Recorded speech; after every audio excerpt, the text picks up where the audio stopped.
साताऱ्याच्या फलटणमध्ये उपजिल्हा रुग्णालयातील डॉक्टरची आत्महत्या, हातावरील सुसाईड नोटमुळे खळबळ। पोलीस उपनिरीक्षकानं 4 वेळा बलात्कार केल्याचा चिठ्ठीत उल्लेख।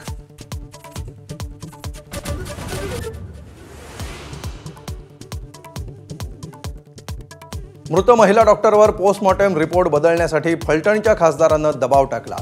मृत डॉक्टरच्या आत्तेभावाचा आरोप, पोलीसही संशयाच्या घेऱ्यात।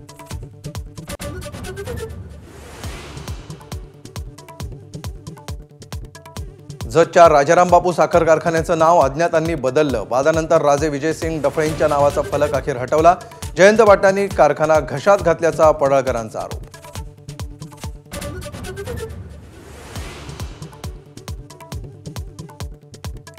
तेलंगणाच्या कर्नूलमध्ये चालती बस आगीच्या भक्ष्यस्थानी, 20 जणांचा होरपळून मृत्यू। दुचाकीच्या धडकेमुळे बस पेटल्याची माहिती।